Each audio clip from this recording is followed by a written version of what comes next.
It's Wednesday, the 7th of December. This is Politics Live.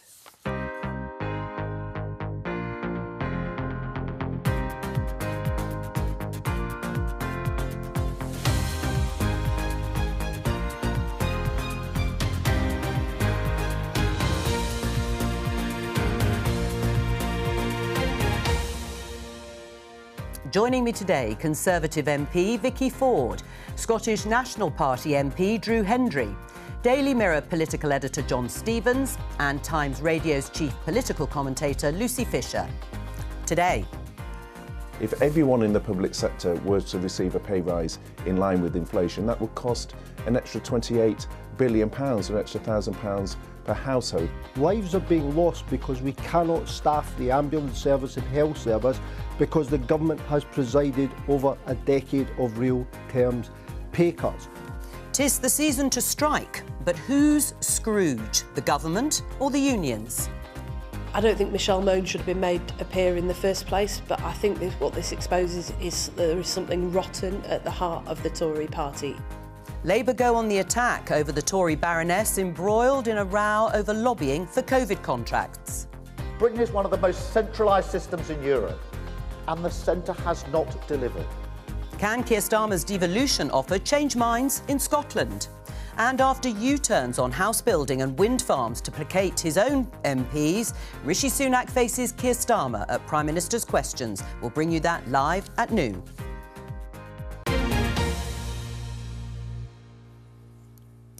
You heard there in the headlines, the Health Secretary and union boss over strike action. No resolution yet over the forthcoming action from the RMT, amongst others, over Christmas. So the question for the panel to start the programme is, who's winning the battle, Vicky, for hearts and minds? Is it the government or striking workers?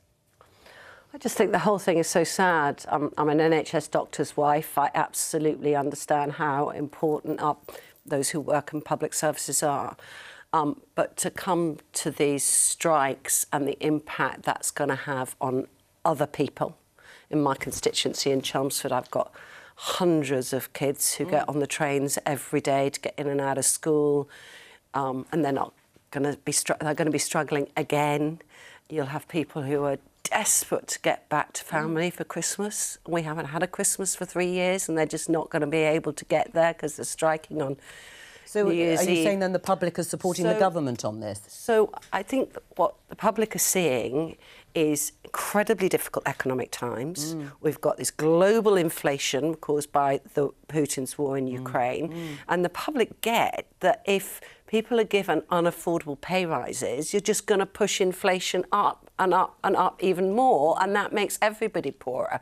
And people get that. When I'm on the doorsteps, they get that. All right, who's winning, John, in this battle for hearts and minds? I think the Tory government clearly miscalculated on this one, that at the beginning of this, when it was just the rail union, they were keen to ratchet this up. They thought this was something they could hit Keir Starmer over the head with. And now it's spread to all sorts of different industry, all different sectors. They've realised that there are millions of people now potentially being balloted to go on strikes, and this is a problem for them. And when people have problems, when they can't get an ambulance, when they can't get a train, they'll be blaming the ministers, thinking they haven't done enough to avert these strikes. Vicky? So I don't think that's a fair accusation because, you know, obviously the unions need to be talking with the employers and the government needs to work to facilitate those discussions, which they have done. But you've got, for example, the nurses, and God bless nurses, we need nurses, but asking for nearly 20% pay rise. It's unaffordable, and it's is it? Completely unaffordable. OK. And that inflation hits everybody. Drew, there are strikes in Scotland, school strikes today and tomorrow. I understand you've got your own issues. Who's winning the battle there? Well, I think people have... people who are on strike are people with families. Yeah. They're facing the same cost of living crisis that other people are facing as well. They've got the same worries about putting food on the table, about paying their bills. They're in the middle of an energy crisis, and Vicky and our colleagues love to try and blame all this on global factors, but let's face it, well, who do you blame for it? Well, they've created a lot of this inflation, in particular, food price inflation, especially through Brexit. Which so will you be paying teachers more? Will you be paying workers inflation-busting pay rises? Well, the offers that are being made in Scotland are already higher than the offers that are being made in the rest of the UK. But of course, Scotland has a limited budget because of the devolution settlement. What we've said to very clearly, as we've said to the Chancellor, should have been, for example, with the NHS doing an above inflation increase so that we could pass that on to NHS workers. Nurses are already on average paid more in Scotland than the rest of the UK, and they were given a higher pay offer than the rest of the UK. We'd like to do more, but of course we don't have borrowing powers, we don't have the financial powers, and that's why it's you could make different choices. You're limited, I know, in the way that you said, but you could make different choices. It's always easy to blame Westminster for not taking a decision yourself. We could if we had the powers to do that, but they've been blocked time and time again, especially borrowing powers, which would have given us the flexibility to make the kind of choices that you're talking about. We'll come on to more borrowing powers, as Labour is suggesting later on in the programme. Who's winning this battle? Well, I don't think it's Rishi Sunak. I think those people, many people have sympathy, particularly with NHS workers whose pay has failed to keep pace with inflation for over a decade. That's why the ask now is so high. But even those members of the public who I think want the government to act more toughly against strikers are angry that successive Prime Ministers haven't followed through on the 2019 manifesto pledge to bring in legislation to curb the ability of workers to strike and ensure minimum service. Well, you have just brought that point up here in the Financial Times. Rishi Sunak under pressure to accelerate anti-strike legislation. Exactly what Lucy was talking about. What's happened to it? Where is it? I don't actually know, at the moment. I mean, would you like to see it? Focusing on the strike. I think we do need to make sure that we get the public sector working. Right. You know, absolutely. I look at my Chelmsford constituents, and many of them are waiting for operations, for example, because of then why not go ahead with this anti-strike legislation? The government's legislation? actually put quite a lot more money into the NHS. That was one of the winners in the autumn statement. But I think right now we need to resolve the situation and make sure that actually we have affordable pay rises across the whole So do you think the government should get on with this anti-strike legislation, which your colleagues, some of them, are calling for in order to prevent the situation? I'm sure the government will be looking at all the different legislation that we need. I mean, for example, we're giving a lot of time at the moment to the online safety bill, which is really, really important. So often this is a question of how things are tabled in Parliament. I'll be looking at the Financial Services and Markets Bill, which again is really important. Well, I mean, as it so happens... There's a bit about time. Yeah, no, I mean, Vicki is pointing to also the fact Mark Harper has underlined this idea. It's not a priority, apparently. He's just said it in the Select Committee, the Transport Secretary. Is that a surprise? No, it's not a surprise in a way. I think the government, you know, is really struggling to get through any legislation at the moment on even more pressing issues. Yeah, well, let's talk about some of those other pressing issues. Whether they're more pressing or not, I will leave viewers to decide, because Rishi Sunak hasn't given in so far to the strikes or the strikers over pay or increasing the pay. But he has to his MPs over the rebellion on housing targets and onshore wind. Let's have a look at this headline.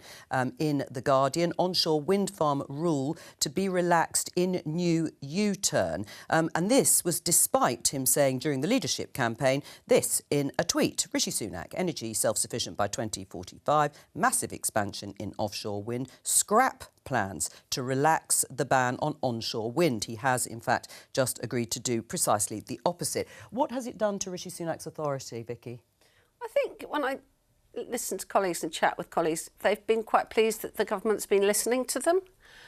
So I've asked a lot of colleagues what their views were on onshore wind, and most of them, you know, provided the local community accepts it, they're relaxed. You know, they see the need for energy security, for renewable energy, and they're saying if local communities want it, they should have it. Isn't it embarrassing when you see that tweet, and it's very clear, scrap plans to relax the ban on onshore wind, and now he's agreed to relax the ban on onshore wind because of an amendment by Conservative colleague Simon Clarke. It's embarrassing.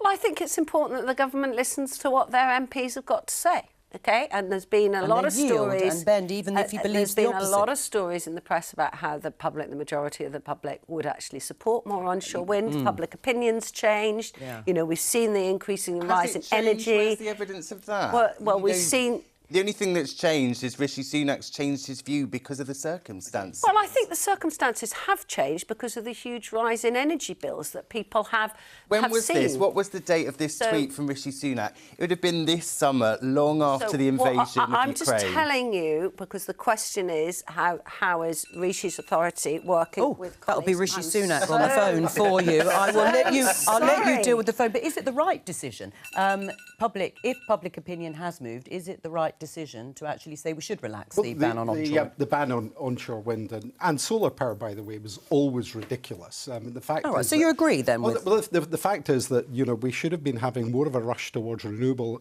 electricity over the past few years in order to keep up with the, not only with the issues around climate change, which is an emergency, but also to make sure that we're actually driving bills down. Instead, they've wasted billions upon billions on new nuclear, which is going to take decades to get going and leaves a massive environmental footprint afterwards. This should have been a priority for this UK government. It was actually not even included in the contracts for difference auctions, nor was solar, and they've put the UK, and fortunately Scotland has used environmental and planning powers to get round that so that we can licence onshore wind, but they've put the UK way behind where it should be in terms of getting renewable electricity put on the grid. How embarrassing is this for Rishi Sunak, Lucy, when you think about both these U-turns? One on the housing targets, they're now no longer going to be mandatory, and, as we've been talking about, the relaxation on onshore wind ban. Yeah, and of course weakening the online harms bill too.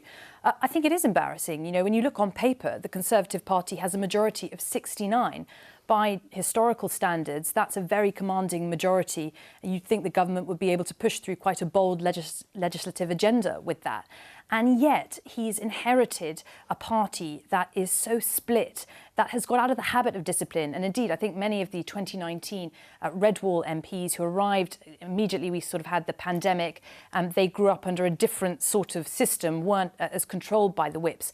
I think it's very difficult to see how he tries to stamp his authority on the party, get legislation through, and try and ward off this sense of drift at the heart of government. Vicki? First of all, sorry for the phone. That's my weekly alarm We're moving to remind on. me it's nearly PMQs.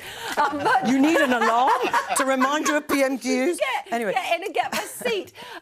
So I think actually on this planning situation, you know, we only have a planning bill about once a decade. There were lots in the package that came out yesterday of suggestions from MPs. There were some really helpful things that will encourage more building on brownfield first, that will help stop the land banking, so to make sure that we can get homes, especially for young people. So a lot of MPs were saying, you know, my experience from my constituency, I'm seeing this. It's important that MPs can suggest improvements to a bill, and that's what's happened. And what I have felt with colleagues is they're glad they've been listened to. But isn't the truth, Vicki, the reason that Rishi Sunak has been buffeted all over the place is because he doesn't have an anchor. He's ditched the Tory manifesto and loads of the pledges that were in it from 2019. You and your MP colleagues didn't endorse his leadership platform, so he doesn't have some firm agenda that he can impose discipline and say, you have to back this because I've got a mandate for it. I think the Prime Minister has got an incredibly difficult time. We've got war in Europe for the first time in my lifetime. That is making massive economic pressure all across the world. No one had put in our manifesto, let's have a pandemic, let's have a war in Europe. People understand that this is a huge challenge, and at the same time, we're pushing through legislation that I think will make planning better, that will deal with some of the terrible things that happen on the internet. There's really important issues. OK. Let's move on. Let's have a look at this headline in The Times. Gordon Brown, former Labour Prime Minister, his plan would give Holyrood extra scope for borrowing. This is all part of a report commissioned by Keir Starmer on Gordon Brown, looking at devolution and all sorts of plans to decentralise government from the centre. Let's talk to the Labour MSP, Sarah Boyack, there she is in Holyrood, who's also Scottish Labour's spokesperson on constitutional affairs. First of all, Sarah, what in all of this is going to change people's minds who want to see an independent Scotland? Well, I think people want to see their government in Scotland delivering for them to get them through the crisis we've got in terms of the cost of living, and they want the powers to be used. I think for me what this does is it says you don't need the division of, status quo versus independence. We could see a stronger Scotland, a stronger Parliament, stronger government in a transformed UK, and that is something that I think will actually begin to switch people across. We've already seen us doing well in by-elections in Scotland, and there's an appetite for change. People are fed up with the Tory government.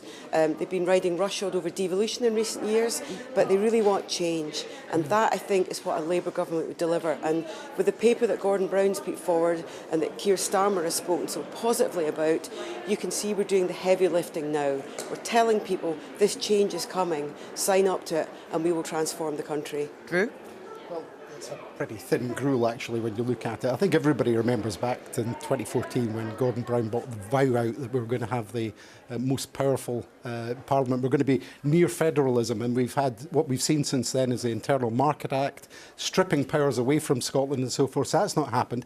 More importantly, in this paper, we know that things are not going to be delivered. The Labour Party have been telling us they're going to get rid of the House of Lords for 112 years, and they're saying it again. This is a thing they've passed down through the generations, I think, that manifesto to now. So I don't think anybody's taking it particularly seriously that that's going to happen. Of course, if there's a genuine discussion on powers, we're always willing to have that. But what we've seen from Westminster time and time again is it just going back in its promises, as we've seen with the Brown vow of 2014, and as I'm pretty sure we'll see with this as well. Sarah? Yeah, I've just come back on that and say, actually, devolution has worked. It's been successful. We've got a strong Parliament, which has got new powers over the years, as negotiated. But the crucial thing is that we need to use those powers. And, we discovered at the weekend, Scottish Government underspent by £2 billion.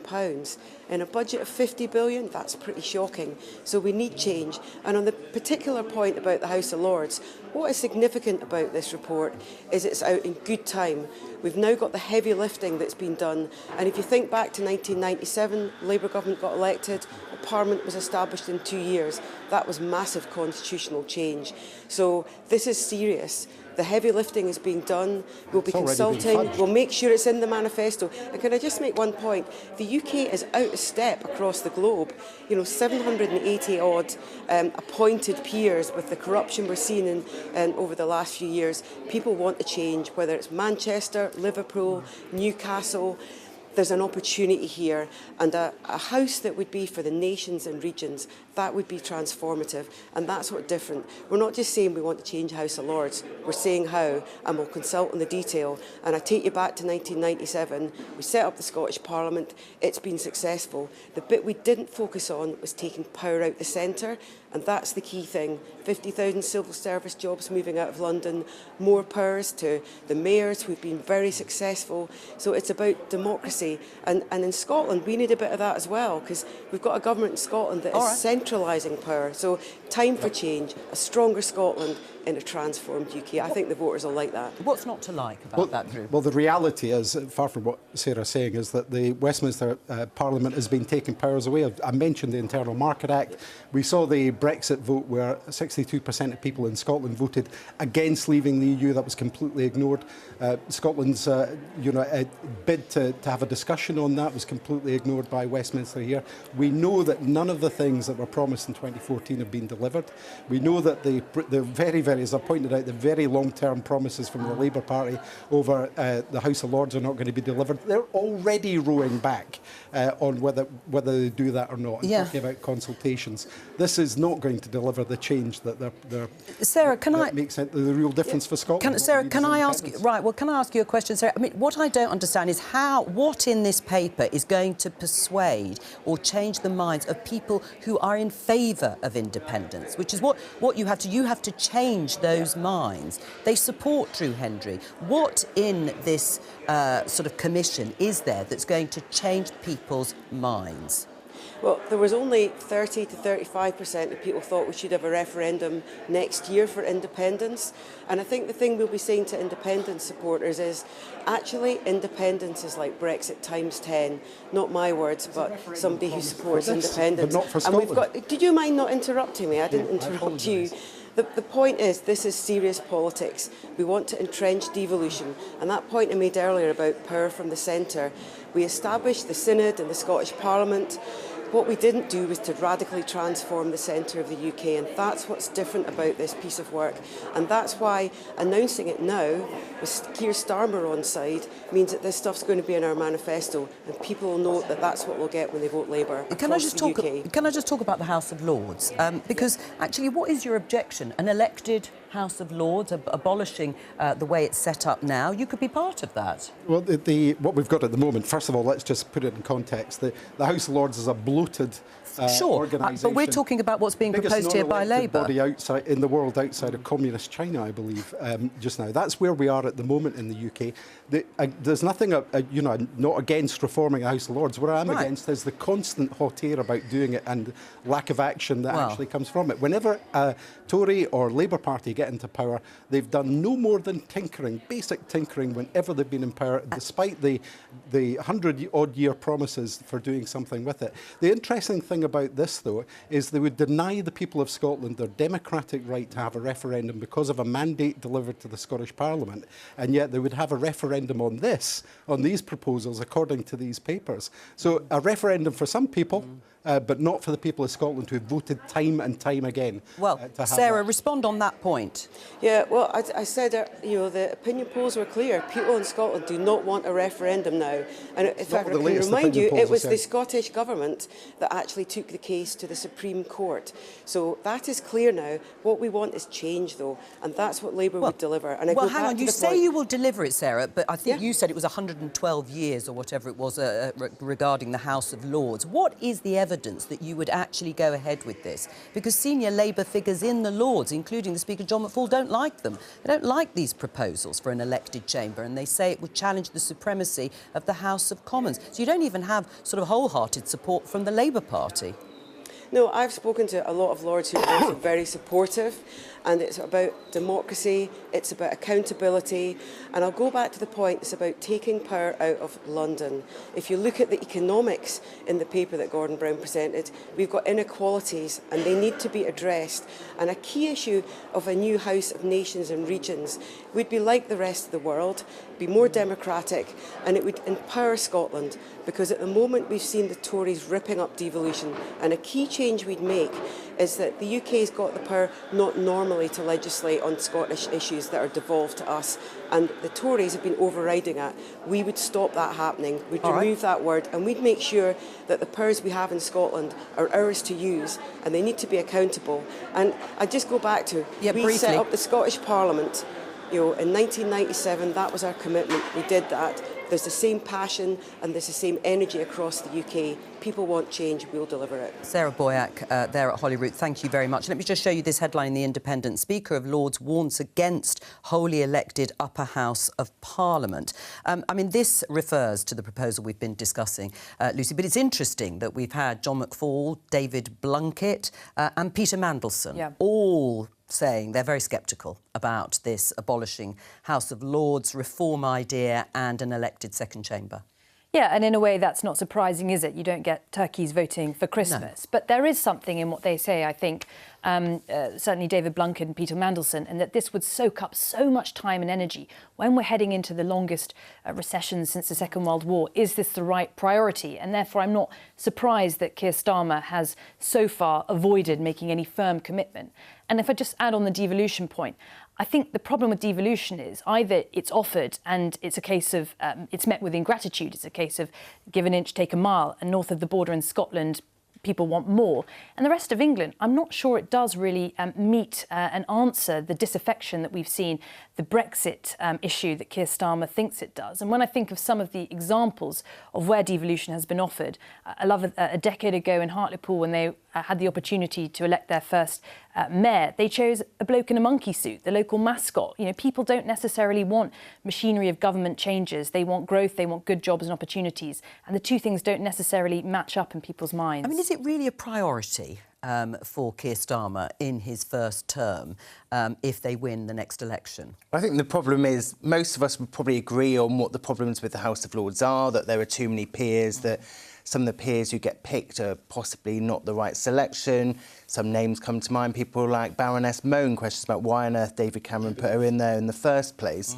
But then when it comes to working out what the answer is and what model you want instead, that's when it gets difficult, and then that's when it's quite knotty. And that's why, even though Keir Starmer is saying that it's possible he could do it in the first 5 years of a Labour government, I think when it actually comes to working out what is going to be in your manifesto for these first 5 years, I think it's probably quite likely that it won't be in there. What do you think about House of Lords reform, abolishing? I don't think it's a priority. I also don't think that... You don't think it's a priority, but is it a good idea to have an elected second chamber? You know, it is not a priority for my constituents. And indeed, in devolution, when I talk to my Scottish colleagues, they say, look, you've already got the powers over the NHS, schools, policing. Run those well. Those are what the people of Scotland want. And as for Keir on the House of Lords, and he complains it's too big, he's appointed twice as many peers in his time as Jeremy Corbyn did in his much longer time. And who's he put there? He's put his union paymasters, the head of Unite, Unison, TUC. Boris Johnson and Labour aren't here to answer. You've all stuffed the House of Lords with all sorts of cronies. But that is important as well when you're looking at the relationship between government and the unions and strikes. Right. Okay? He's taken £22 million but do you like the idea Unison, of but do you like and the then idea pop of the House leader of in the Lords House of Lords. So, of course, you need to make sure you've got good people in the House of Lords, because scrutiny in the upper chamber is really important. What I'm saying is that at a time when we've got massive global issues, again, we need to be focused, and I hope Labour would also focus on the issues that are priorities to people. Let's have a look in the Telegraph. This headline: nearly 1 in 10 young people never intend to start working. That is quite a figure. It's the result of a new opinion survey for City and Guilds, the skills development organisation. Let's talk to Kirsty Donnelly, its chief executive. It's quite a shocking figure, isn't it, Kirsty? What's the reason behind it? Well, yeah, no, it is very alarming, actually. And one of the reasons we decided to undertake the research is we wanted to really understand why was youth unemployment still so stubbornly high when we think about the marketplace we've got, with so many vacancies that remain still unfilled, despite obviously all the talk of recession. And I think what we found that a long period of austerity is really now impacting young people. This is not just the COVID factor. It goes back, or the pandemic, although that will be playing into this, but it's all the other things that have happened, say, over the last 10 years or so, in terms of lack of funding into the right education and skills, and generally speaking, young people just not seeing the aspiration and the opportunity that lies ahead of them, unfortunately and worryingly, that they could go on to in terms of having good careers. And that's what we've got to really focus on putting right. So is this an issue of them not being able to have the resources, and you talk about education, to pursue a career that they really have set their heart on? Because the figures say nearly 13% of 18 to 24-year-olds are classified as neither in work nor studying. So it's about the job market and it's about education. No, it is. It's about those two coming together. I think it was 42% believe that they don't have the right education to equip them for the good jobs that they would like to be able to have. But I think it's much more nuanced than that, because within the survey, we know there are many young people who are facing lots of barriers and challenges that many adults haven't even had to face, around being young carers, having mental health and well-being issues, having been in the care system themselves. And so it's not just a case of just looking at one, the demographic of a young person. It's about looking at all of those multiple issues that many young people that we actually surveyed are having to cope with. But there's no doubt they are feeling let down, broadly speaking, by government and employers as well. Kirsty, stay with us. What do you make of that figure, Lucy? 1 in 10 intend not to work, never intend to work. I find it extraordinary and just really depressing. I think young people have had such a difficult time in the pandemic. I think there's so many barriers to sort of security that face young people, whether it's the rental market, let alone trying to one day afford your own house, wage depression for many years, hostile labour market, the marginal tax rate for graduates, also very dispiriting for people coming out of university. John? I think that you hear a lot from the government and about the record low in unemployment and how The figures are the lowest they've been in 40 years. Boris Johnson's last speech outside Downing Street was saying that the dole queue was shorter than the last time he was on a space hopper. But then when you delve into the details underneath this, the figures aren't quite so good. And I think clearly what needs to be done here is to encourage people into work, is matching what they want to do and making sure they've got the right skills so they can get into the jobs that there is need for people to do. What was your reaction to the figure? I was surprised to hear that it was that high. I mean, obviously, you're absolutely right, Lucy, on the pressure that young people have faced, especially during the pandemic. But I would say a couple of things. First of all, I remember the awfulness back in the last recession that we had 1 million young people not in education, employment or training.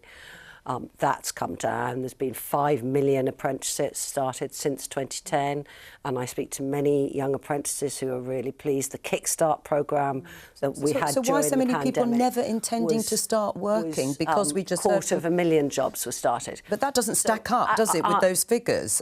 Because if there were so many great opportunities out there, you wouldn't have this number of people saying. So what I would say to any young person who's thinking about is the not the right job for me, do not have the right skills.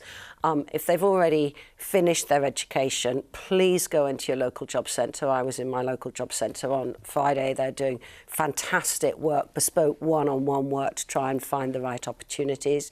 We have put in the lifetime skills guarantees, which will help people of all ages to be able to go and get skills that they want to find the right job.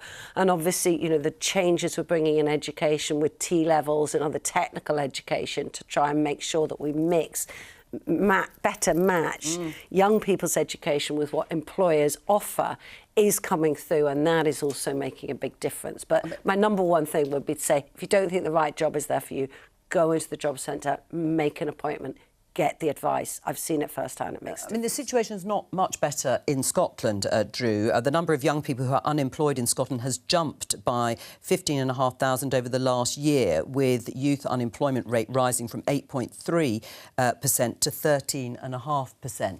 Is it a similar sort of situation? The reasons behind it, that young people don't think they have the education and skills to pursue the jobs that they would like?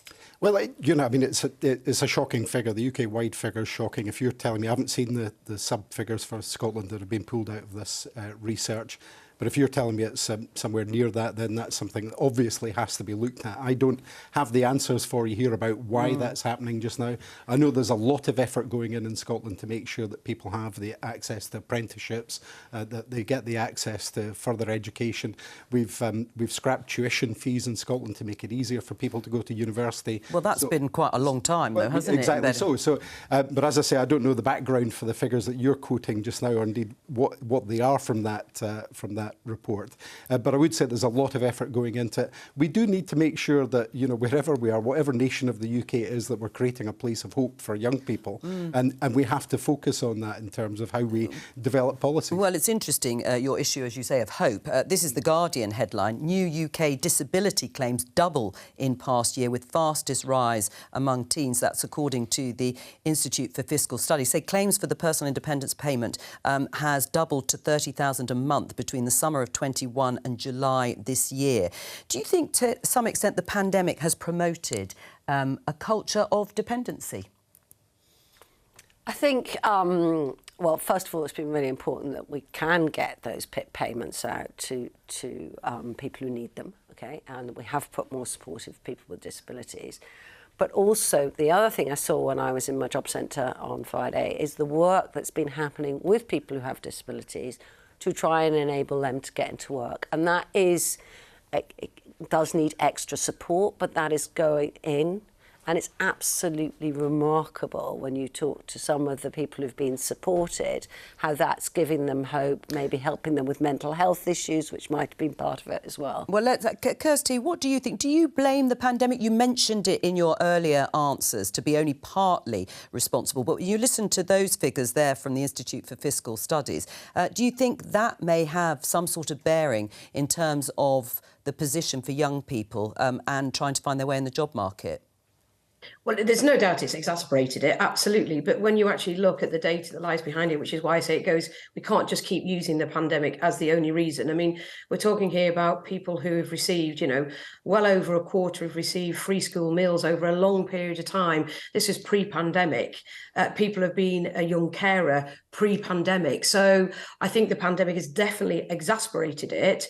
But of course, in some respects, you would argue, as I said earlier, given the amount of job vacancies there should be even greater opportunities for these young people. If only we could get the right careers advice and guidance. And I absolutely accept the reference to the job centres, but I think we need to do much more than that. We need to get out into the communities where the most disadvantaged are, in the sense that someone, for example, who's been a young carer is more likely to be 3 times less likely to access education, training or a job. And the job centre is not necessarily the answer. So we need to have much more grassroots ways of getting to these young people. Kirsty Donnelly there, Chief Executive of City and Guilds. Thank you very much. Craig McKinley, your Conservative colleague, Vicki, has said that perhaps benefit sanctions should be introduced. This is him responding to the survey by the City and Guilds. He said it cannot be right for the taxpayer to support a lifetime of young people on benefits because they don't intend to work. So I actually asked the Secretary of State about benefit fraud in a question on Monday in the House of Commons, because I do think it's important that one's doing both, that you're making sure that people who need benefits get them. That's why we did the uprating of benefits in the autumn statement, but that we're also tackling benefits fraud. And I was quite impressed with his answer, that it was over 100,000 people have their accounts have been stopped due to fraud. They're absolutely focusing on it. And it was, again, something the government said in the autumn statement, was to make sure that we've got that focus on people who, if they shouldn't be getting it, then they shouldn't get it. If they should be getting it, well, of course. I mean, that's how the system's supposed to work. But what do you think of what Craig McKinley is saying? That's absolutely the wrong approach. The pandemic hasn't, heightened a culture of dependency. It's actually impacted people in their mental health and affected them in their homes. So it's natural that there should be an increase in the need for people to seek support. What I would say is this: you're constantly going towards benefit fraud when it's in every possible examination. It's an absolutely tiny percentage of the issue with social security is just a dogmatic and ideological way to approach this. What needs to be done is to have a good look at what the kind of support that people need. And as we're talking, if you want to give young people hope, if you want to give them the support, then that benefit system, the social security system, should be geared towards making sure people have got equal opportunities to get ahead in life. We should be supporting them, not castigating them. Let's welcome viewers from the BBC News channel. You're watching Politics Live. We've got about 7 minutes until Prime Minister's questions. We'll take a look in the chamber in just a moment. We were talking about the reasons behind why so many young people, it seems from a recent survey, have said they don't intend to start work. You were disagreeing with Drew, Vicki. What were you saying? No, I wasn't saying that people shouldn't get benefits. I said it's important that we do support young people. And the different changes that we're bringing in with the different types of technical education, the skills that they can get, and this is why we're bringing in T-levels, because that's all been in consultation with employers about what sort of skills do they need young people to be trained for. The increase in apprenticeships. I run an annual apprenticeship fair. It's really popular in my constituency. £20 a week cut to universal credit. So that they can have that link. We've uprating benefits in line with inflation for those who need it most. And there was additional universal credit support during the pandemic. You can't keep on the pandemic support forever. OK. We know that. Let me just show you this BBC News story. Stephen Flynn elected as new SNP leader at Westminster. Your colleague, that election happened last night, so there'll be a change to the lineup at Prime Minister's Questions. It'll be Stephen Flynn asking questions of Rishi Sunak rather than his predecessor, Ian Blackford. Will there be a change of tone? I think he'll bring a fresh approach to Prime Minister's question time. I think anybody who's listened to him over the past days since last night, since he's been elected, can tell that he wants to take a different way. That's what Ian has been doing for 5 years has been very successful. I think most commentators feel that he's been very effective when he's been doing this. I think Stephen will just bring a different approach, and I think it'll be a good one. And will it be different in the sense that he will stand at odds to some of the principles and policies of Nicola Sturgeon, the First Minister? I'll just show you this in the Daily Telegraph. Nicola Sturgeon's crazy position on North Sea oil faces challenge from SNP's rising star, the rising star being Stephen Flynn. Now, this is over decisions on whether or not to explore or extend and grant licences for more exploitation of oil and gas. Stephen Flynn in favour of it, much more so than Nicola Sturgeon, because of the jobs in the area. What both of them have said, I mean, this is, you know, people love when they've got the SNP try and, you know, put them in the same context as Labour and the Tories in Westminster and pretend there's some big falling out going on. There isn't. I'm not falling out, but I'm saying there's a different position. Nicola Sturgeon and Stephen are on the same page in terms of the need for a just transition from oil and gas to renewables. In fact, the Scottish Government have invested £500 million, not matched by the UK Government, in that in the North East, and they're absolutely on the same page about doing that. There is no dispute about it. All right, let's just have say thank you for the 200,000 you got yesterday, though, from that Scotland got from the Shared Prosperity Fund. Are you going to say thank you for the 50? Oh, I see where this is going. Right. Well, I'm going to say thank you on both your behalves. We'll just dip into the chamber. Questions continuing for another 5 minutes or so until we see Rishi Sunak and Keir Starmer take their places at the dispatch box. Just briefly, partly the question to or about Stephen Flynn and Nicola Sturgeon's position on oil and gas is ahead of this coal mine decision in Cumbria, which we are expecting today from Michael Gove, not just divisions in the Conservative Party over the issue of fossil fuels. It'll be a big deal, won't it? It will be. It's a decision that's been on the back burner for quite a bit of time. It was talked about a bit about when we had the COP Climate Change Summit in Glasgow. They were talking about should we be telling countries around the world to stamp out coal, where there was still a possibility we could have this new coal mine in the UK. And I think that's why you will hear from quite a few Tory voices who are opposed to this, including people like Alok Sharma, who was the COP president during that conference. I think we can either see, or certainly I can trail Peter Barnes, my colleague from the Political Research Unit. He will be keeping an ear across any of the claims and counterclaims. There he is. Hello, Peter. As to what is happening during Prime Minister's questions. So more from him after PMQs. Let me just show you this headline in the Eye. Labour takes in more donations than the Conservatives for the first time in 6 years. How much should we read into this in terms of the strength of the party, John? Well, I think the Labour Party is obviously buoyed by these figures, and I think it shows that a lot of people are now starting to see them as a serious party of government. You talk to shadow front benchers and they're saying that for the last few years they've not had so many invitations to go and speak to business leaders, but all of a sudden everyone wants to speak to them and work out what exactly would they do if they get into power. Disappointing that you're losing the sort of financial support that you've had. Oh, I'm just interested in, again, I've mentioned it before, the Labour relationship with the unions, because that is their big paymaster. It's not anymore, though, if you look at those figures. £4.7 million, and how much of it was from the unions, Vicky? Over the last, since 2010, OK, £46 million. Let's talk about now, Vicky. But, what's happening right now is that people in my constituency are going to face the impact of these strikes, and they want to know that you've got a government that isn't in the pay of the unions. And I think when you look at Labour again and again and again, they're in the pay of the unions. Or would you admit that the relationship, has changed then, listening to the figures now, that it's not the same relationship, and some of the unions, of course, have disaffiliated from I still think that time and time again it is impossible for Labour to divorce themselves from their relationship with the union and say that they are could have an independent government. Well, Labour aren't here, but, John, it is interesting because they do have to perform contortions sometimes when they're responding to backing the unions and strikes as opposed to just supporting workers. Oh, definitely, and I think you've seen that last couple of months. I don't think it's been particularly easy for Labour when dealing with this. But their lines at the moment, they're saying the government's being unreasonable. We saw Angela Rayner out yesterday saying the militants round here with the government not being able to get around the table and sort this out. Lucy, the temperature in politics generally has come down a notch or two from a very high bar. It's not quite as high octane as it has been this year. Is that a win for Rishi Sunak? I'm not sure it is. I think there needed to be a reset in terms of the pace after, frankly, the circus at the end of the Johnson and the short-lived Truss administration. Everyone's nodding away with you there. Nodding.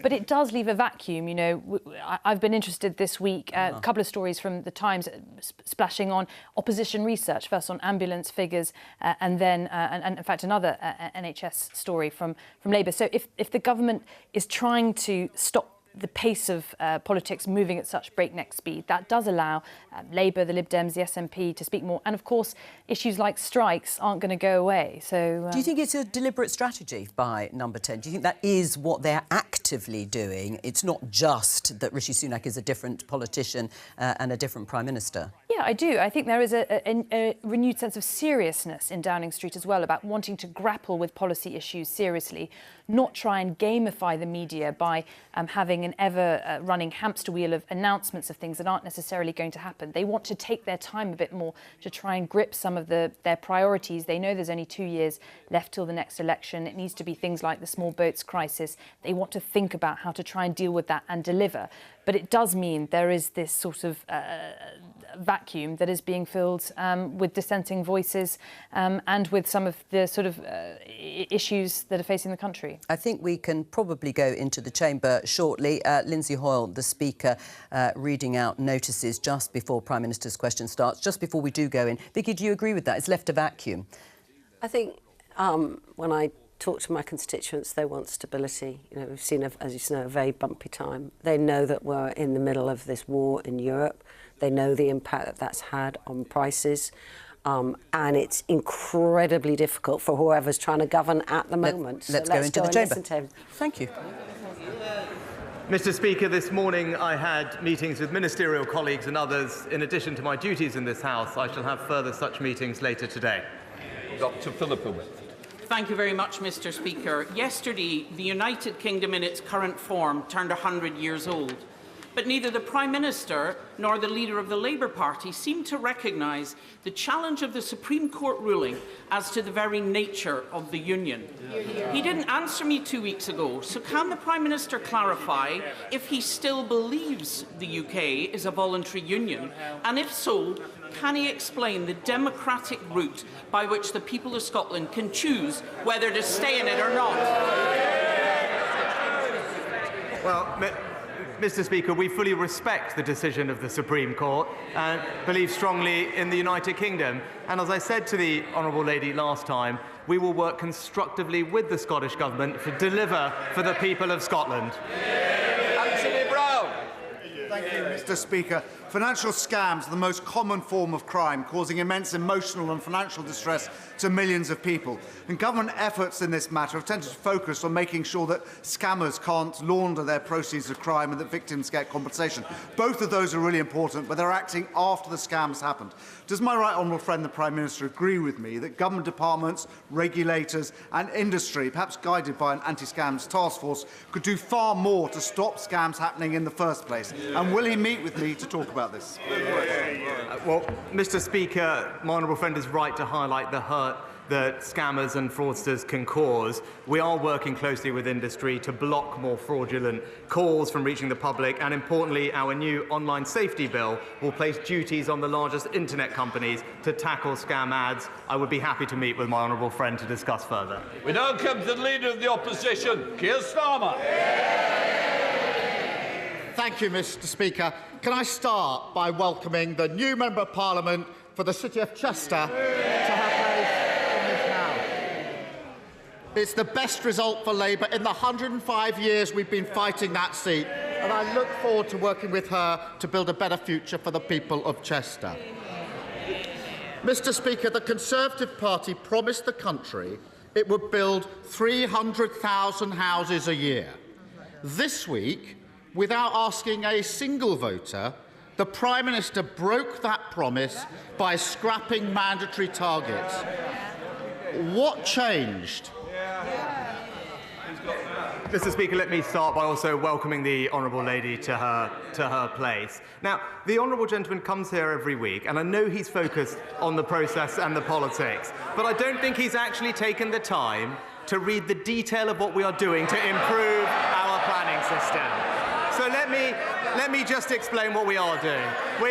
Mr. Speaker, we are protecting the Greenbelt. We are investing millions to develop brownfield sites. And we're providing support and protection for local neighbourhood plans.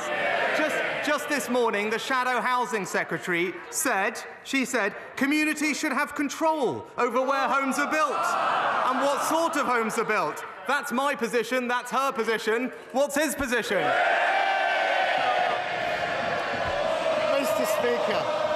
Mr. Speaker, does he really expect us to believe that the member for Chipping Barton and the member for the Isle of Wight are cheering him on because he's going to build more homes? Pull the other one. I'll tell him what changed. His backbenchers threatened him. And as always, the blancmange Prime Minister wobbled. He did a grubby deal with a handful of his MPs and sold out the aspirations of those who want to own their own home. Was it worth it?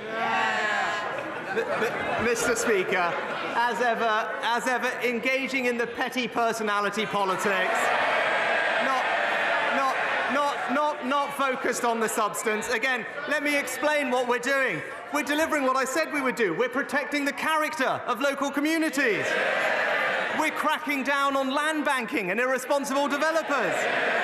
And we're giving people a greater say in their decisions. Just this week, Mr. Speaker, on Monday, the Honourable Gentleman said the government should be giving people more power and control.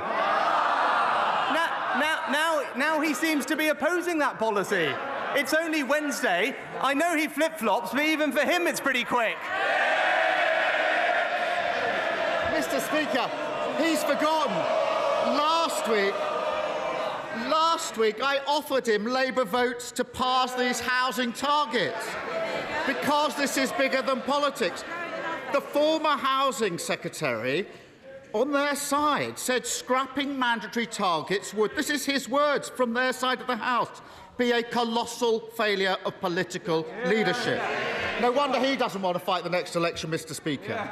The author of the manifesto that they all stood on said it would cut building by 40%, perhaps even more. Why would he rather cripple house building than work with us to get those targets through? Mr. Speaker, we're not going to work with the Labour Party on housing. You know why? We'll have a look at their record on housing.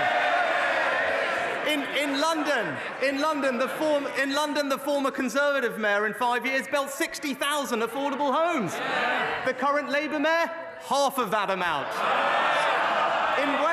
In Wales, we want to build 12,000 homes. What are Labour delivering? Half of that, Mr. Speaker. The Labour Party talks, the Conservatives deliver. Mr. Speaker, as ever, too weak to stand up to his own side on behalf of the country. Mr. Speaker, I noticed there was another U-turn last night, this time on wind farms. Actually, I agree with that one, but is there no issue on which he won't give in to his backbenchers? Now, Mr. Speaker, how did his colleague, Baroness Mone, end up with nearly £30 million of taxpayers' money in her bank account? Mr. Speaker, let me say, like everyone else, I was absolutely shocked to read about the allegation. It's absolutely right.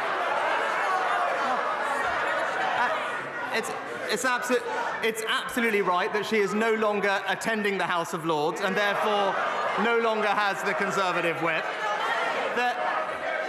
Again, the one thing we know about the Honourable Gentleman, he is a lawyer. He should know there's a process in place. It's right that that process concludes. I hope that it's resolved promptly. But I'll say one thing, Mr. Speaker, because I tell him, he mentioned, I tell him what is weak. I tell him what is weak is not being able to, I'll tell him, and that's not being able to stand up to people.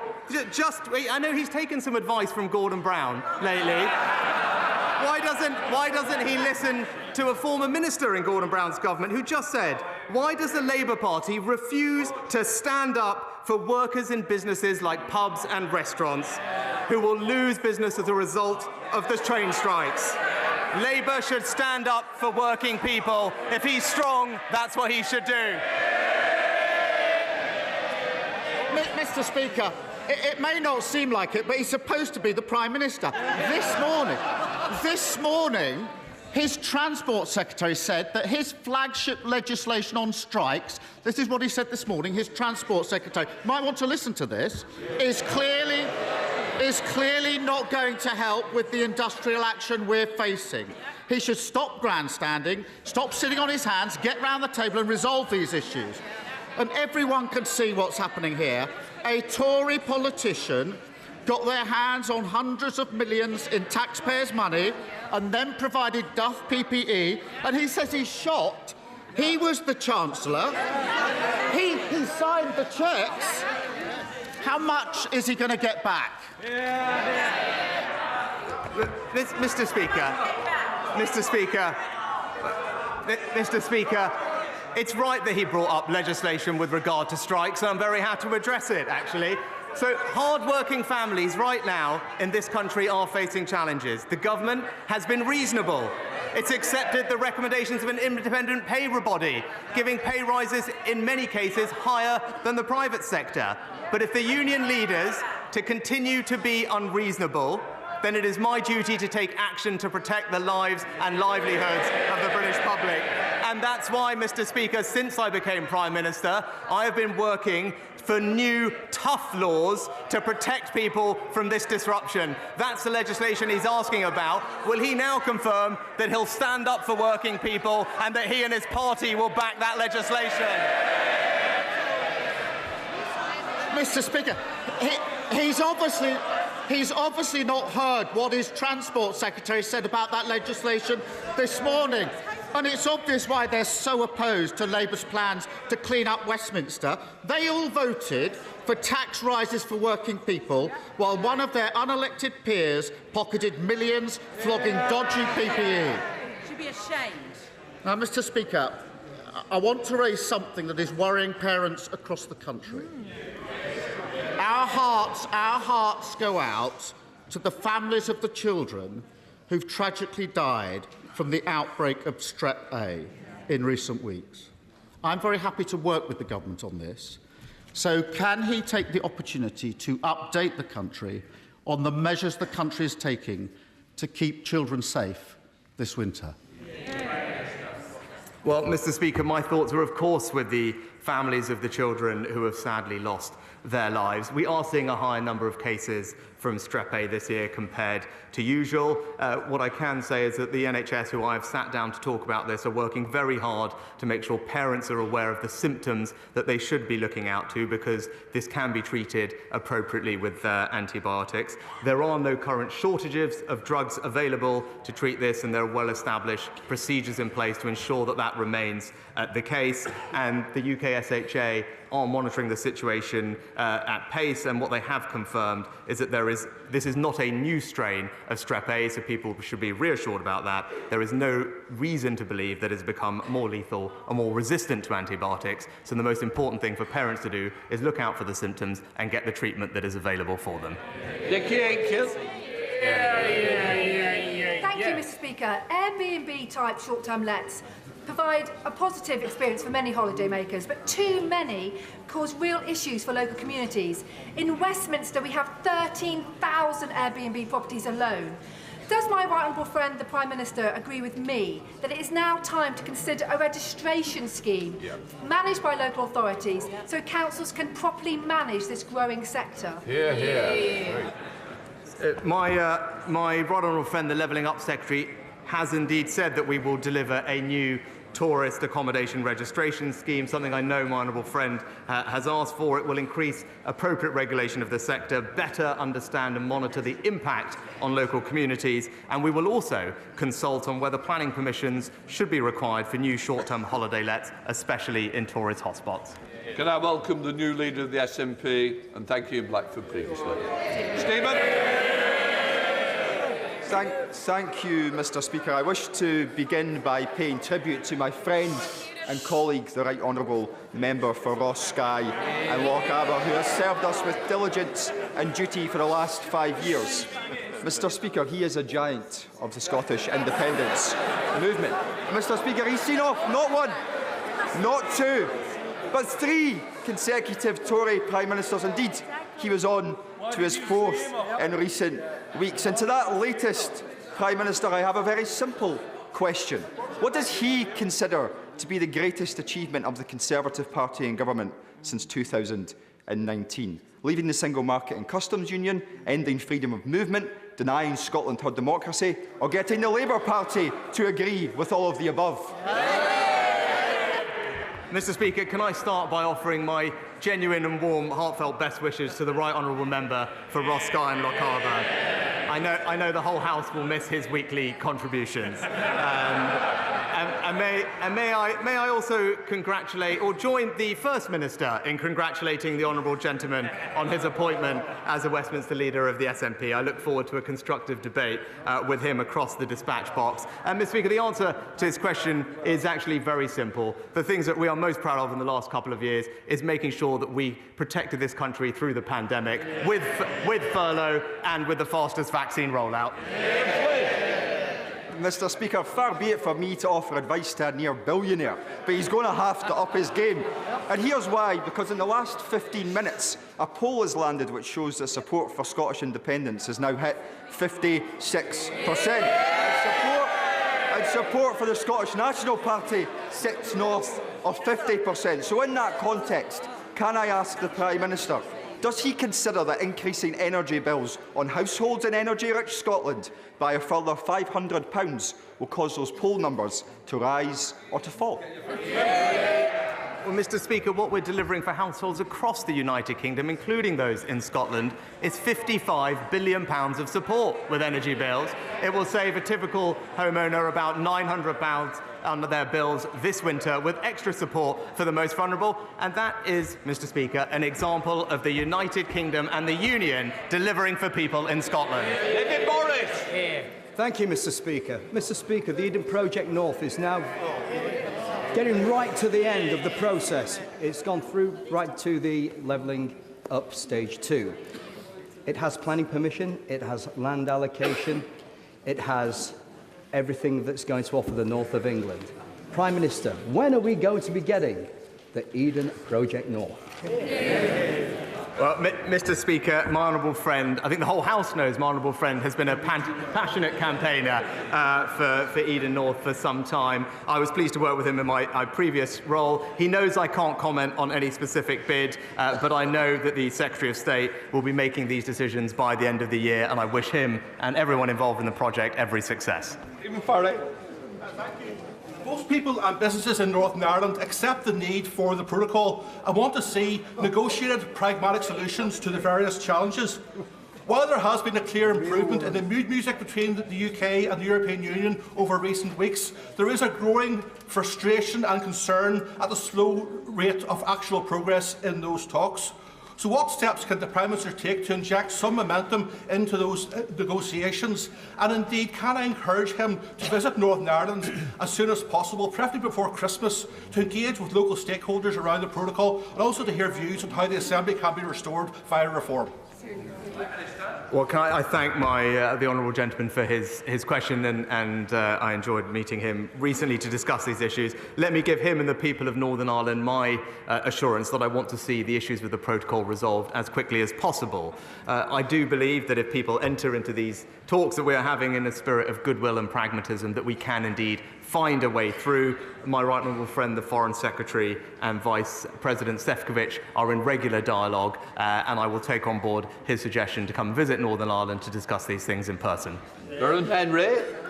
Thank you, Mr. Speaker. We just had Small Business Saturday, where we marked the important impact small businesses have on our local communities. I, like many of my colleagues, have spoken to these businesses and heard just how great their concerns are for their future. When the Prime Minister was Chancellor earlier this year, he went with me to Fred Hallam in Beeston, a business established in 1908. SMEs such as this face their pandemic and now rising energy costs. Can the Prime Minister lay out how he will ensure businesses such as Fred Hallam will be supported in the coming months so that they may thrive and continue to provide vital goods and services to my constituents in Broxton? Thank you. Well, I know my honourable friend is a fantastic champion of his local businesses. It was a privilege to visit Beeston and Hallam's earlier this year with him, and I remember we discussed then some of the things we were planning to do, which are now going to make a big difference, saving businesses hundreds or thousands of pounds with their energy bills through our relief scheme this winter, our business rates tax cuts package worth over £13 billion, particularly impacting retail businesses, and with initiatives like the annual investment allowance and help to grow, we can take his small businesses to a whole new level. I look forward to working with him on that. Thank you, Mr. Speaker. A recent effort of select committees, both the author of the government's own National Food Strategy and the United Nations Special Rapporteur on the right to food, a call for universal free school meals to address the issue of the 4 million children hungry in the UK. Will the Prime Minister meet with me to discuss how investments in universal free school meals will benefit children and their families in Liverpool, West Derby and the country, and at no extra cost to the taxpayer? Well, Mr. Speaker, I know this is an issue on which the honourable gentleman has campaigned for some time, and he's right to highlight the importance of making sure our children have access to food. That's why I'm proud that we introduced not just an expansion of free school meals, but also the holiday activity and food programme. I'm always interested in more ideas where we can go further. I look forward to hearing from him. Davis. Thank you, Mr. Speaker. Whether on defence with AUKUS, trade with CPTPP, or diplomacy with ASEAN, I know this government recognises the importance of the Indo-Pacific to the UK's security and prosperity, but the challenges that exist, whether they are ballistic missile tests or the Belt and Road, are deeply interconnected. So can the Prime Minister confirm that the Indo-Pacific remains a UK priority and that he will take a holistic approach within government to meet the challenges and capture the opportunities that exist in the region? Well, Mr. Speaker, last year's integrated review set out our Indo-Pacific tilt with regard to foreign policy. I reaffirmed this government's commitment to that tilt in a speech at the Lord Mayor's dinner just the other week, and he's right to highlight both the economic and security importance of the region. He should be reassured that we're pursuing not just free trade agreements bilaterally, but also CPTPP, the AUKUS partnership, and indeed, hopefully, a new partnership with regard to our future combat air system, all evidence that we are delivering on the tilt. Siobhan MacDonald. Mr. Speaker, members across this House know the devastating impact of bank branch closures on our communities. But as banks flee the high streets, our free cash machines disappear with them, hitting the most vulnerable hardest. Surely it cannot be right that a quarter of ATMs charge people to access their own money. So will the Prime Minister join dozens of his own backbenchers today in backing my cross-party amendment and ensure that everyone has free access to their hard-earned money? Well, Mr. Speaker, this government is indeed legislating to safeguard access to cash, and that's what the Financial Services and Markets Bill this afternoon will do through a very significant intervention. I'm also pleased that we put in place initiatives with the industry to subsidise free-to-use ATMs in deprived areas, and almost 50 communities are benefiting from our new shared cash facilities, because access to cash is important, and that's what our new bill will deliver. Manchester. Thank you, Mr. Speaker. I very much welcome the government's commitment to its hospital buildings programme. Can the Prime Minister clarify what criteria will be applied for the allocation of those new hospitals? And will it be done in line with the Prime Minister's personal commitment on a merits-based system of government? Because my hospital in Medway serves 500,000 people and is the busiest hospital A&E in Kent. We have some of the highest health inequalities in the country. We were one of the hardest hit areas in Medway during COVID-19. We need our fair share allocation of resources in Medway. Will the Prime Minister visit Medway Hospital with me and fellow local MPs to look at our urgent need? Well, my honourable friend is a fantastic champion for his local area, but especially for his local hospital. He'll know that I can't comment on any specific scheme, but I can tell him that submissions to be one of the new hospitals are currently being reviewed in the department, and an announcement will be made shortly. Murray Killifoy. Yeah. Thank you, Mr. Speaker. On Small Business Saturday, I was delighted to name Daisy Rose Coffee House as the City of Durham's Small Business of the Year 2022 after a public vote in my inaugural award. But like so many small businesses, Daisy Rose Coffee House is the beating heart of the local community and the cornerstone in their high street. But so many business owners that I meet with feel utterly ignored by the government as they're clobbered by outdated business rates year after year. The government must pick a side. Are they going to continue to back the online giants, or will they join the Labour Party and back small business and scrap and replace the outdated business rates? Well, Mr. Speaker, can I congratulate Daisy Rose for winning their award and being the beating heart of their high street. I very much hope that they will benefit, and I'm almost certain they will, from our discounts on business rates. Our retail, hospitality and leisure relief gives a 75% discount on business rates in the next financial year, and that comes on top of the support that we'll be providing Daisy Rose and others with their energy bills, with bills being about half of what they would have otherwise been without our support. Conor Barnes.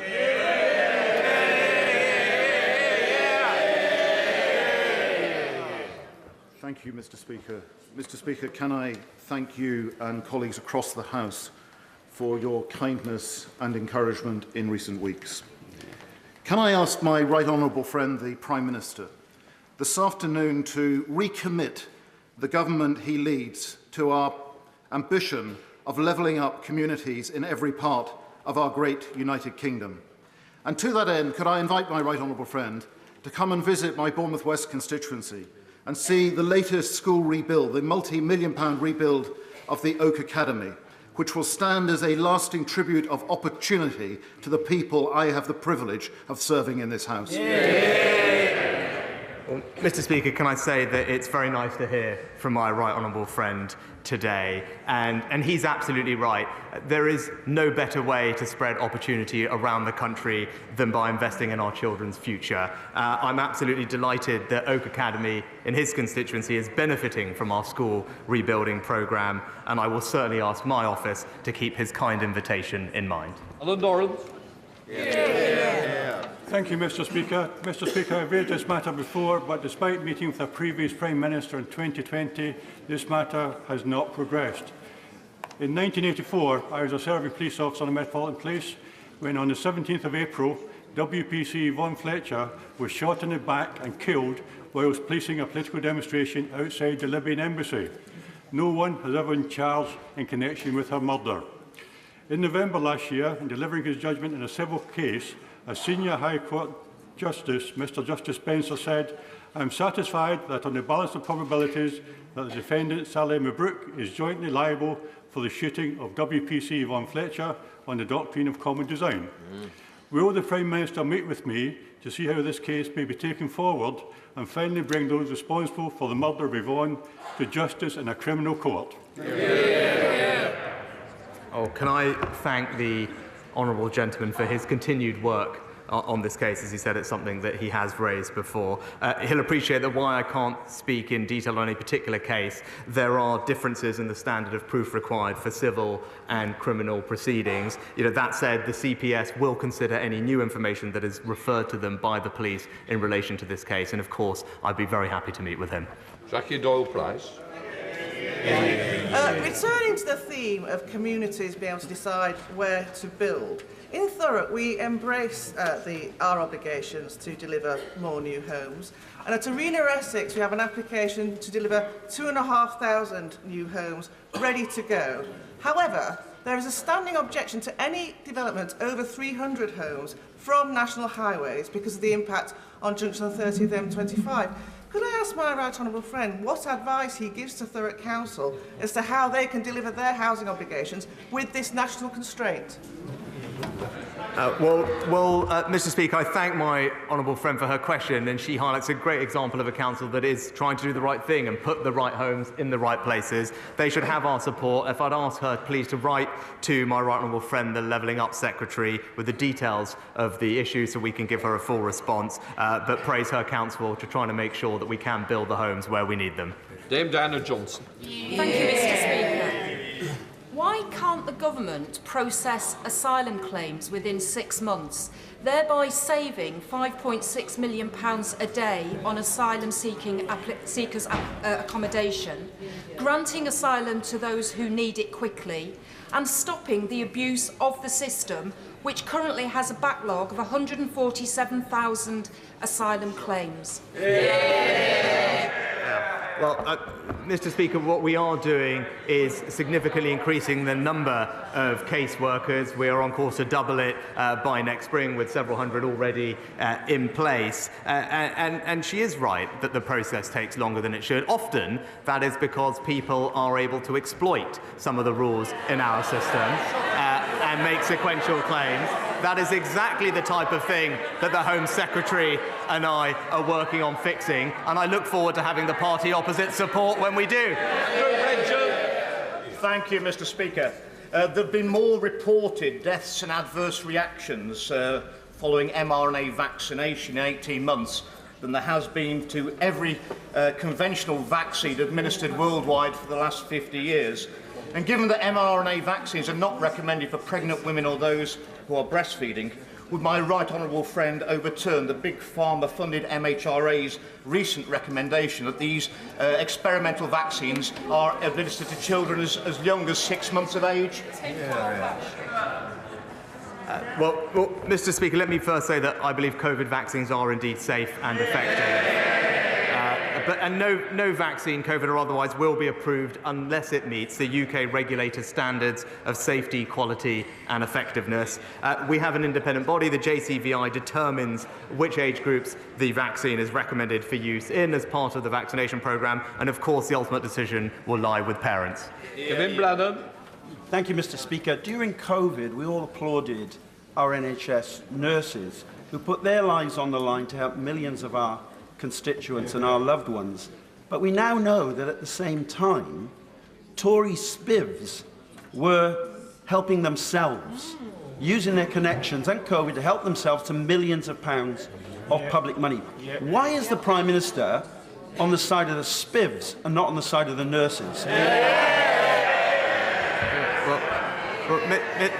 Mr. Speaker, what everyone was doing at the time was working as hard and as quickly as they could to get the PPE to get the PPE needed for our frontline workers, including our nurses. Actually, there was an independent procurement process. Ministers were not involved in the decision-making, but it was right, Mr. Speaker, but that people gave their ideas about where to get them from. Indeed, the Shadow Chancellor herself suggested that we should get PPE from a law firm.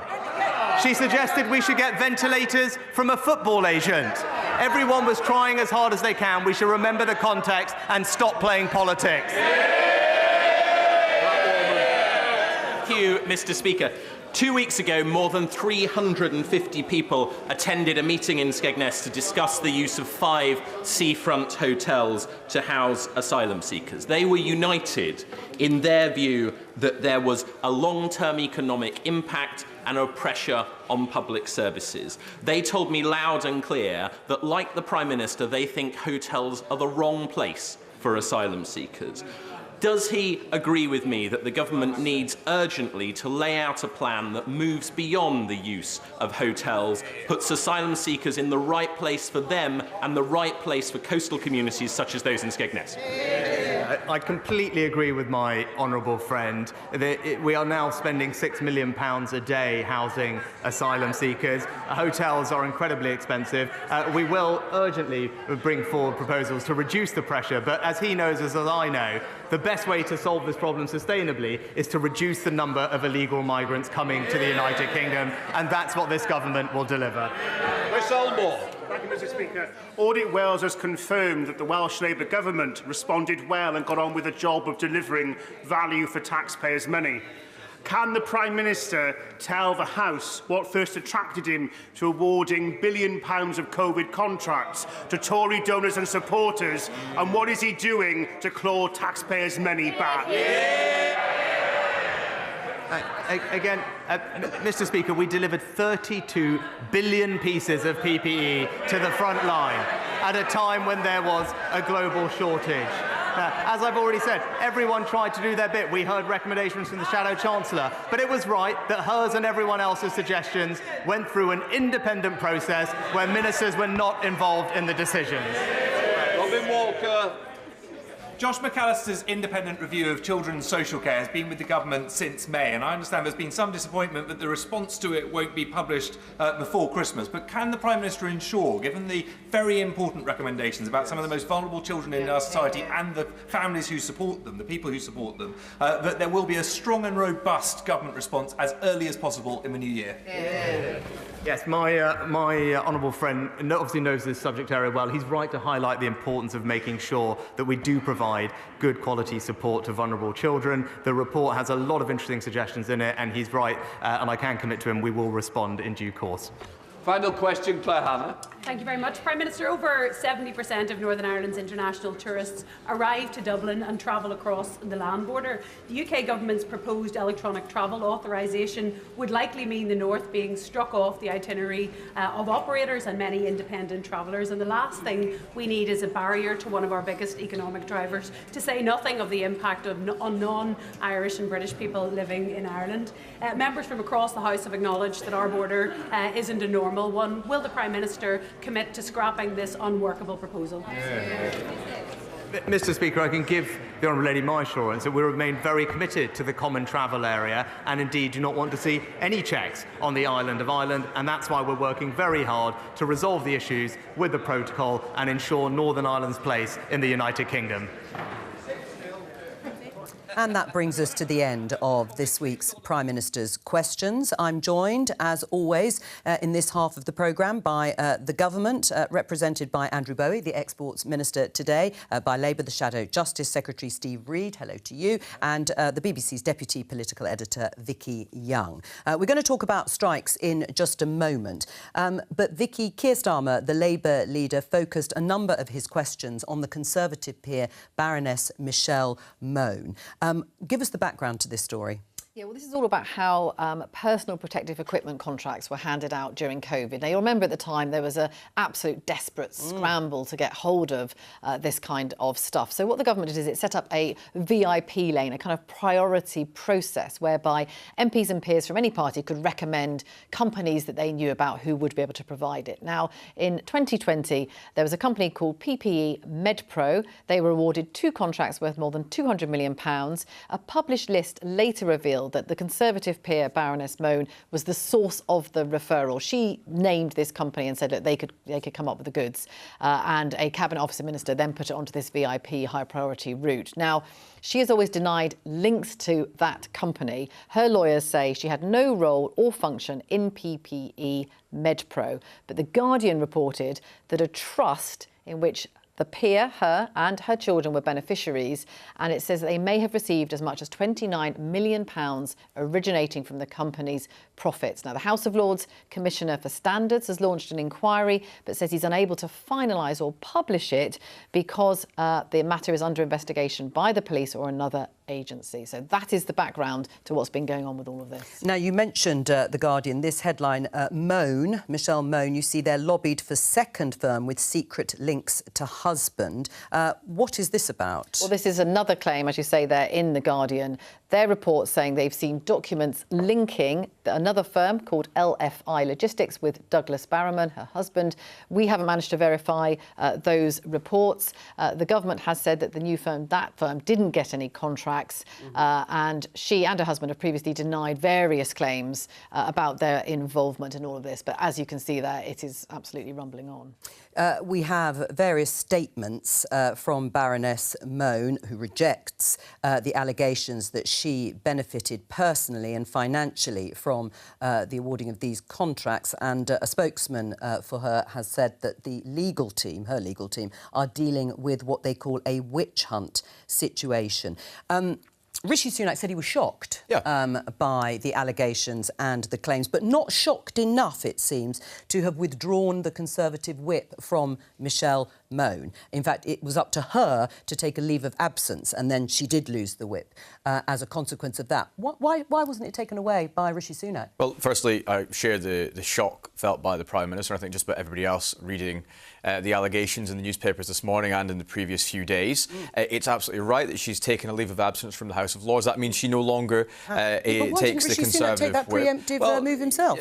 She now no longer takes the whip. We believe in the premise. Now, these allegations are shocking, but we do believe in the premise of innocent until proven guilty. There's a police investigation ongoing. There is going to be an investigation within the House of Lords itself. We should allow those investigations to run its course. But before jumping to conclusions, however, if they are proved correct, these allegations are absolutely shocking, and it's absolutely right that she has stepped back from the House of Lords as the process is seen through. If she decides to go back on her leave of absence, let's say in a month's time, but we haven't had the conclusions of these investigations and inquiries, should Rishi Sunak take the whip away again? I think we get drawn into hypotheticals here. The fact is that she no longer, right now, has a Conservative whip. She is no longer in the House of Lords. She is no longer an active Conservative peer. And I think that we should now let the investigations, the multiple investigations, run their course. Right. The government has been called on by Labour to publish the documents around how contracts were awarded, and it's committed to do so. When can we expect those documents to be released, and will they be released in full or will they be redacted? That's a question for the Cabinet Office, who I presume are dealing with this process right now. There was a humble address yesterday. The Labour Party won their motion front in Parliament, and we have now committed to respond with the papers, and as I said, the Cabinet Office will be seeing the process through as we speak. Well, I mean, it sounds like there is a proper process underway, Steve. An investigation and an inquiry, and Michelle Mone has taken a leave of absence herself. She is no longer a Conservative peer. I presume you'll wait for the outcome. Well, I think you're right to say that she should have had the Conservative whip withdrawn. It's the nature of the allegations, the scale of them. Of course, that should have happened, but the Prime Minister hasn't done it. He keeps showing himself to be weak in many respects. This looks like another one to me. And underpinning that, I mean, does anyone else remember Rishi Sunak, when he was competing for the leadership of the Conservative Party, saying that the first thing he would do would be to appoint an ethics advisor? Where is that ethics advisor? He still hasn't appointed somebody. It's got rid of by Boris Johnson. Liz Truss never put anybody in, and now we have yet another scandal bubbling under, and there's no ethics advisor to advise the Prime Minister. And you know. That's still the intention of the Prime Minister to appoint an ethics advisor. He stands by what he said. Well, he said he'd appoint one, and he hasn't. Well, he will appoint an ethics advisor. He has only been Prime Minister for 5 weeks, and there's been quite a lot going on in the country in that time. For a lot of your Prime Ministers. Yeah, well, not this one. He's going to be in position for a lot longer than that. And he will be appointing an ethics advisor. That remains a commitment from 10 Downing Street, and we look forward to him doing so. Well, I mean, on this issue, we shouldn't talk about the details of this issue, I'm sure. No, and actually, because you're Shadow Justice Secretary, I mean, you do believe, I presume, in natural justice and the process taking place. Well, robust justice, which isn't what we see from this government. And actually, what this is part of is a much bigger picture of, you know, breathtaking levels of cronyism, if not corruption, from this government. I'm not referring to this case, right, Jo, but you know, but in general, the VIP lane and the way that, you know, cronies, friends of Conservative MPs were able to siphon off £2 billion of public money into the bank. You know, Steve, I'm just going to sort of correct you in terms of the terminology. Siphon off does make it sound like it's corrupt. Well, but we haven't. Yeah, but hang on. Even generally on PPE, I know Jo. that's what you believe happened. Doesn't mean it did happen. Steve, Labour MPs and Conservative MPs, we have to remember the context of the times we were living in right there. We had a shortage of PPE across the board. We were doing everything possible within our power to get PPE into the country and on the front line. And Labour MPs, like Conservative MPs, were putting forward suggestions to government for companies in their constituencies that were able to help with the situation we were in. And it was nearly all Conservative MPs, was that the friends and business associates of Tory MPs got themselves put on a VIP lane that gave them 10 times more likelihood of getting a contract than other British firms who had been doing that kind of work for years. And Matt Hancock's pub landlord got given a contract over British businesses that have been producing that kind of PPE for decades. Let Andrew respond, and then I want to move on. It is borderline corrupt. Hang on. We need to retract all this idea of corruption, because you don't know. I understand the claims as you are setting them out and how you believe the situation, but to say that it is corrupt, that is my view. I'm sorry about that. It's been said. Well, it isn't justified, and I think there's an independent process going on right now, looking at the entire situation around the period that we were living through at the time, and we cannot forget the context we were in. The National Health Service was crying out for personal protective equipment. We pulled out all the stops. We pulled out all the stops to deliver PPE on the front line, and we did that at the same time as delivering the fastest vaccine rollout in the country and getting this country through the pandemic as a veil for cronyism. Well, you can't use the pandemic. You can't use the pandemic as a veil for there was some personal £2 billion political that's gone missing. I'm going to stop you both there because I want to repeat the statements by Michelle Mone and her legal team. Her spokesman has said the allegations that have been unjustly levelled against her, obviously separate to what you've just been talking about, and that they will deal with what they call this witch hunt situation.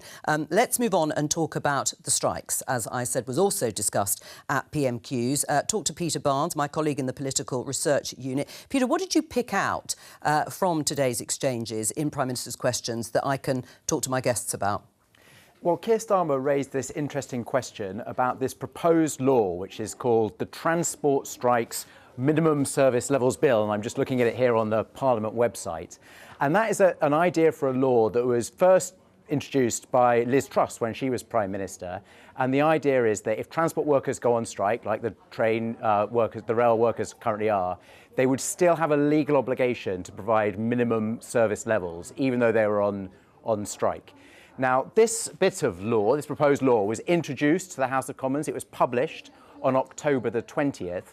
But since then, we've not seen anything else of it. So it's waiting for what's called its second reading, which is when MPs first get an opportunity to debate it. As I say, it was introduced about 50 days ago, and there's no sign yet of when it's going to come back to Parliament. So Keir Starmer was asking Rishi Sunak about that. But he did also say that the new Transport Secretary, Mark Harper, was in front of a committee this morning and said that this legislation wouldn't really help in the current dispute anyway, because it will take too long to get through Parliament. Even once it's gone through its first debate in the House of Commons, there are other stages and it has to get through the House of Lords. But anyway, it's an interesting question for your panellists. What has happened to this bill? Is it going to come back anytime soon? Will it help people who are facing strike action, passengers who are struggling on the railways? But a question for your Labour guest as well, for Steve. Does Labour support this bill? Because I think pretty certainly the Labour Party is opposed to it. So it'll be interesting to hear what they say. Peter Barnes, thank you very much. Well, let's pick up on those questions, first of all, with you, Andrew. Where is this anti-strike legislation that was promised? Well, firstly, Mark Harper in front of the committee is absolutely right. Unfortunately, due to the time it takes to get legislation through Parliament, the legislation, good as it is, the proposal is, would not actually help with the situation that we're facing within the next 2 weeks. We simply could not get the legislation through Parliament in time to alleviate the situation that customers, people across the country are facing in the next 2 weeks. So is it being put on the back burner? Is it going to happen? That's obviously a decision for the Prime Minister. The legislation has been published. We are determined to enact legislation to reduce the impacts that strikes have on the British public. They were frankly holding the British people to ransom and destroying a lot of people's Christmases in the process. So, yes, of course, we're going to be bringing forward legislation to deal with this. But the proposed legislation... When's it going to happen? I mean, we heard the date there, October the 20th. There is now going to be strikes across the board in all sorts of industries. But let's just take the rail strikes, for example. There are at least 8 to 10 strike dates now. As you say, it wouldn't have affected these particular dates. But if you're saying... Even if we introduced it on proceeded from the 20th of October, very unlikely we would... But your claim is that the country is being held to ransom. Why isn't it a priority? Mark Harper, the Transport Secretary, said it's just not a priority. It is absolutely a priority. Well, he said it wasn't a priority. The Transport Department and the entire government are engaged right now in negotiations to try and alleviate the pain and the misery that's going to be caused by the Labour Party's paymasters over the next few weeks on the people of this country. And it'd be very interesting. Do the Labour Party agree with the Conservatives that legislation is required to prevent these strikes taking place or to prevent the impact on strikes on the British population? Steve? Well, the reason we're facing a winter of discontent. Yeah, but do you support we're facing a winter of discontent because for the 12 years the Tories have been in, that has been the worst decade for wage growth since the Great Depression of the 1930s. And now, at the end of all of that, we're seeing inflation running out of control because this government has lost control of the economy. And indeed, their kamikaze budget that Liz Truss imposed caused a run on the pound and caused inflation to increase and caused mortgage and interest rates like to escalate. So no, but what's happening is people can't make ends meet. I've met nurses working in the hospital in my constituency that go to food banks because they can't afford to get food on the table. What is required from this government isn't draconian legislation to force people who can't pay their bills anymore because this government lost control of the economy. Too scared to speak up against the unions. Well, and you're speaking up against nurses who can't afford to feed themselves and their kids. Speaking up against nurses, we're engaged in discussions with nurses about increasing. What we need, Andrew, is a government that's prepared to govern, sit down, bring to the table the two sides of these many disputes that are happening, and get a negotiated settlement. But as I understand it, neither the Health Secretary nor the Transport Secretary have been prepared to sit down and convene face-to-face discussions between the two sides to get to a resolution. We've got a government that refuses to govern and a cost of living crisis that is putting real financial pain on households, and the Tory response legislate to force them to go to what we've work. got is let Andrew respond. What we've got, frankly, is a Labour Party who are willing to bend over backwards to their union paymasters, and at a time when the RMT are crippling this country, doing huge damage to the hospitality sector, in, by the way, the first normal Christmas they should have had for 3 years due to the pandemic, and cancelling people's Christmases. Yes? The question was on the transport. This specific question was rise. on the transport strikes and the rail strikes, and the fact is, you're Every on the side sector of the unions and not on the side of the British people. Well, as so ever. you wouldn't support anti-strike legislation, further anti-strike legislation I think to the limit. government shouldn't put people in the position where they feel they have to strike. Well, that's not the answer to the question. But if No, well, the it is legislation actually. comes back, would you support it? No. No, because I don't think people should be forced to go to work. On the side of the it is a right to Well, hang withdraw on, your but Andrew, labour. It is a right to, Michelle Mone has just withdrawn her labour from the House of Lords. Would you pass legislation to force her to stay in there? I think, right, I'm not going to get drawn on that On question. the legislation, though, when is it going to happen? I mean, it keeps being promised. If you think it's going to be a game changer, not for these strikes, but for any future strikes, why don't you make it a priority and present it in January? It is a priority, and we present it very soon. So, Jo, I think part of the problem is that there are ministers close to particularly the talks with the rail unions who are still optimistic that they can reach a deal. Now, not, as you say, in time to deal with the ones over Christmas, but in the longer term, they do think a deal could be done. And I think there is some concern that this legislation would inflame potentially the situation. Remember, under Liz Truss, there was talk of other legislation bringing in higher thresholds. Now, yesterday they were asked about this at the Westminster lobby, and actually the Prime Minister's official spokesman just saying, well, that's speculative. That does seem to have gone away. But yeah, there's definitely a big question here, but also for Labour about talking about the amount of money that nurses, if you think they should be paid more, how much more do you think they should be paid? Well, I mean, there's no prospect, unfortunately, of a general election for at least 2 years, it appears. Steve, you must have an idea. You must have a ballpark figure by then. So something that the Labour Party has put forward. Here's something the Labour Party has put forward. The strike in the NHS isn't just about pay. It's also about the terms and conditions and the burdens and the shortage of nurses that there are. We would scrap non-dom status and use that money to have the biggest expansion of nurses and doctors our NHS has ever seen. We want nurses, not non-doms. That is a sensible way that would ease the pressure on nurses today. But your party votes against that. No, Steve. And we know why, don't we? Steve, the government takes the advice of the independent panel on public sector pay. That is what determines our offer to the various unions, including within the National Health Service. Would you follow their recommendations as well if you were in government? That's the question the Labour Party has to ask. What needs to happen is that the Health Secretary, Stephen Barclay, has not sat down to listen to the nurses and to bring the employees on that question, Steve, to make sure that there would you follow? I mean, governments guide and governments can advise in terms of pay increases or not. Would you follow the recommendation of the pay review bodies?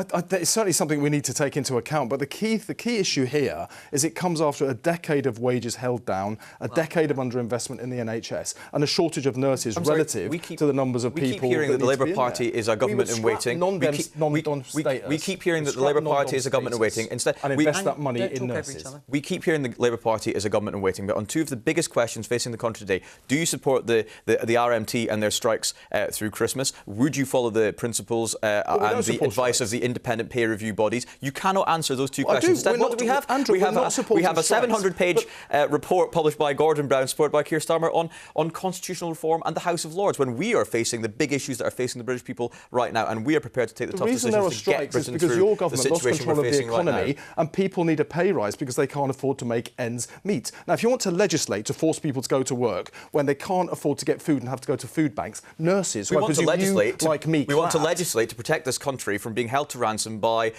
trade unions, which are the Labour Party's paymasters. There were no strikes in the NHS under 13 years of the Labour government. How has it come to this? It's their government that has caused this problem. And the answer to it is not to take punitive draconian action against nurses who can't afford to feed their kids. It's to make sure that we have a health service that works for people and an economy that's growing fast enough to pay people decent wages. Let me show you completely disingenuous. You know that we're facing global inflationary pressures. You know the reasons that we're in the situation we are in. It's nothing to do with the domestic policies of this government. We are taking action to guide this country through the difficult period. Conservatives always say this, but of the 38 countries in the OECD, we have the lowest growth. All of those countries have got those same headwinds across the whole world. What is the unique factor that makes this country fall so far behind? It is this incompetent Conservative government. All right, let's have a look at this headline in The Independent. More than 40% of British exports have disappeared from European shelves since Brexit. It's based on new research from Aston University. Do you accept, Andrew, that Brexit has made it more difficult for businesses to export to goods and services? You are the Exports Minister. Yeah, look, our exit from the